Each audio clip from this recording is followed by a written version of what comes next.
your own beliefs aren't actually yours. If you think about it, a lot of the things that you think uh, are socially acceptable are just a projection of other people's views and input from the outside world, which dictate if something feels right to do or not. For example, if you go outside today, you see that a lot of people look mean, a lot of them wear AirPods, and nobody is holding eye contact, nobody is smiling, and you feel that it's not appropriate to talk to them, which is a bad way to look at things, because we are social creatures and you have the deeper urge to talk with people.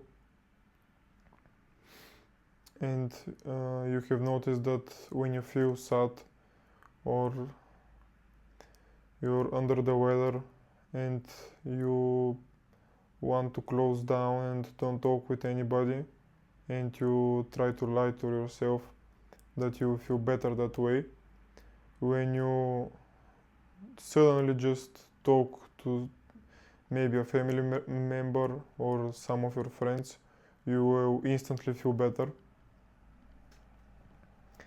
And this example just shows that a lot of your beliefs don't come from your inner mind, and somebody's told you something, or you saw something or read something, and you automatically assumed that this is the right way, and that's a bad way to implant anything you see or something that people do, to directly implant it in your brain and just think that this is the correct way. And you have to reverse the script and think that whatever you feel like is good to do is the right thing, because at the end of the day you have to live life for yourself, not for other people's opinions or thoughts on topics and whether it's right to do this or bad to do that. And I can give you another example which my cousin told me. He went to a restaurant recently with his parents, and he saw a woman who was eating something that he wanted to know what the thing was, and he went up to her and asked her what the thing was. She smiled and told him whatever he wanted to know, and then he said thank you and went away. And both his parents started arguing if this is acceptable. How can you just go up to her and interrupt her dinner? This is not a good way to look at things. And he just started laughing because it's absurd to always try to weight things if something is good to do or not, if it's appropriate. The best thing you can do is that you think something and you think it's not a problem to do, and it's easy for you just to ask something that you want to know, and you just do it without starting to overthink about all the things that come into your mind. And that just shows that you have to be careful what information and what opinions you let control your thinking, because your way of seeing things is the way you live your life. And if you just start accepting everybody's opinion and thinking that always the other person is right.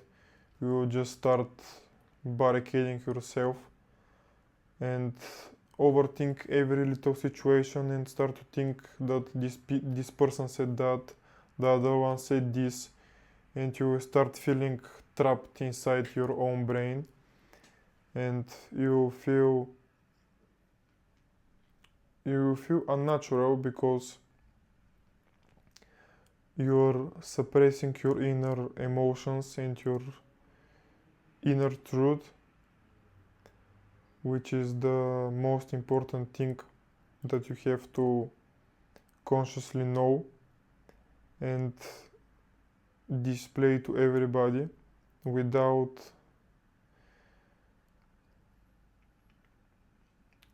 being apologetic about what you think is the right thing. Whether you want to start, for example, if you want to start training martial arts, your parents most definitely will tell you that it's dangerous. How can you want to do something this harmful to your body? Look at all the people who have injured themselves. It's not a good life path. But if you agree with them and you start to do anything else, you will sometimes, when you sit alone in your room, you will feel it in your heart that you are not living the way you want to. And this is one of the worst feelings you can experience, that you're not living the way you want to, which is harmful to yourself and even to your nervous system. And this will dictate your life in a wrong direction, and you will not be aligned to your inner truth, which is a bad way to look at things. Another thing I wanna say, which is out of this topic, is that when you're talking about improving yourself, you have this belief that basically you think about your progression as streaks. Like when you start, for example, meditating, when you do your first session, this is day 1, then day 2, day 3, and continuously forward. And if you think about it, that it's a streak, if you, for example, have done 15 days in a row, you have done 15 streaks, but if you miss day 16, the progress and the streak just ends, and you feel bad because you start to believe that you sapped your progress and that everything you have done for 15 days was for nothing. And this actually applies to every aspect of self-improvement. You have to know that even if you miss a day, you will for sure miss a day. You won't be able to, when you start something, you won't be able to do it continuously for 1,000 days. Or even if you do it for 1,000 days, you will miss day 1001, or the day will eventually come. So you have to know that the most basic way to think about it is to be focused on improving. And even if you miss a day, don't just say that all your progress is gone and you haven't done anything to better yourself. And just know that even if you meditate for 30 seconds. Even if you, for 10 days, if you meditate 5 times for 30 seconds, those 5 days were better than your past month because you didn't do anything.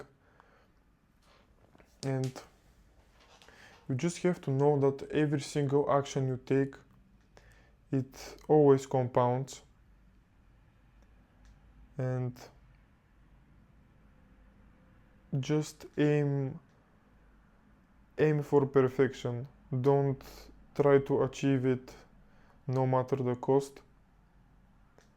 If you aim for perfection, you will always be better than not even trying something even for one day. And if you do something you were scared to do, even before today, if you take a step in the right direction, it's always better to do it, even if it's a small one. And you have to start somewhere.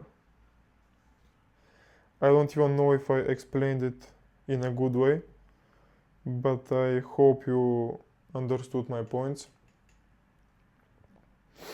And